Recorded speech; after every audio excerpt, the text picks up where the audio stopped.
आज मैं आपसे कोई मोटिवेशंस की बात नहीं करूँगा, ना ही बोलूँगा कि मेहनत करो और सब ठीक हो जाएगा। मैं सिर्फ एक ही सवाल पूछूँगा और अगर आपने इस सवाल का जवाब फ़ील किया, तो ये वीडियो आप स्किप नहीं कर पाओगे। सवाल ये है कि आज के टाइम में लोग इतनी ज़्यादा मेहनत कर रहे हैं, फिर भी वो अपनी ज़िंदगी में पीछे क्यों जा रहे हैं? कामयाब क्यों नहीं हो रहे? थक क्यों रहे हैं? हमारे माँ-बाप कम कमाते थे, लेकिन उन्हें लगता था कि लाइफ आगे बढ़ रही है। आज सैलरी इतनी ज़्यादा है, फिर भी हमारा फ्यूचर इतना ही ज़्यादा इनसिक्योर है। इसका मतलब एक ही हो सकता है और वो ये कि प्रॉब्लम इंडिविजुअल नहीं है, प्रॉब्लम है सिस्टम लेवल। हमें बचपन से एक ही बात सिखाई गई है कि आप जितनी ज़्यादा मेहनत करोगे, उतना ही ज़्यादा आपको रिवॉर्ड मिलेगा। ये बात फैक्ट्री के ज़माने में सही थी, लेकिन आज के सिस्टम में मेहनत और रिवॉर्ड का कनेक्शन धीरे धीरे टूट चुका है। आज आप ओवर टाइम करते हो, वीकेंड्स सेक्रीफाइस करते हो, फिर भी सेविंग्स नहीं बनती।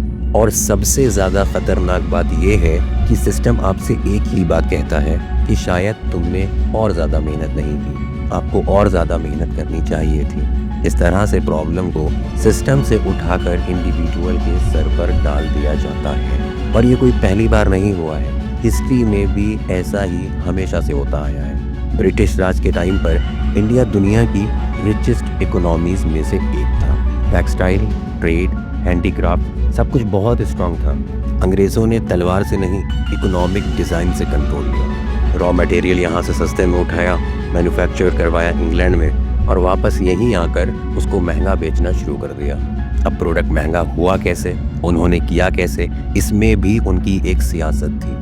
पहले टैक्स लगाया, फिर कानून बनाए और फिर कहा कि अगर आप गरीब हो तो शायद आप प्रोडक्टिव नहीं हो।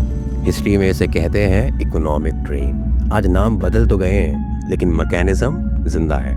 आज कोई अंग्रेज नहीं बैठा है, लेकिन सिस्टम वही लॉजिक यूज करता है। आज पैसा तलवार से नहीं जाता, फीस, चार्जेस, इंटरेस्ट और इन्फ्लेशन से जाता है।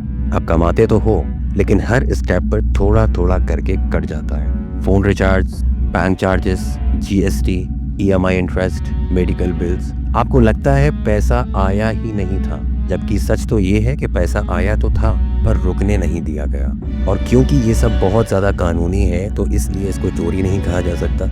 और सबसे ज़्यादा स्मार्ट ट्रिक ये है कि सिस्टम आपको लड़ने नहीं देता, क्योंकि आपके अंदर जॉब का डर होता है, लोन का प्रेशर होता है, सोसाइटी का कंपैरिजन होता है। इसलिए जब आप थक जाते हो तो आप सिस्टम से सवाल पूछने के बजाय आप खुद को ब्लेम करने लग जाते हो।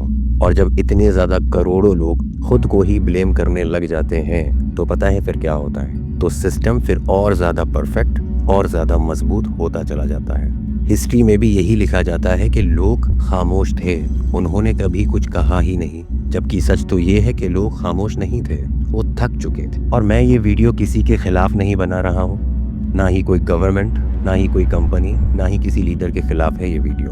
मैं सिर्फ एक बात समझाना चाह रहा हूँ कि अगर आप स्ट्रगल कर रहे हो तो फिर आप अकेले नहीं हो, और अगर आप अकेले नहीं हो तो फिर प्रॉब्लम पर्सनल नहीं हो सकती।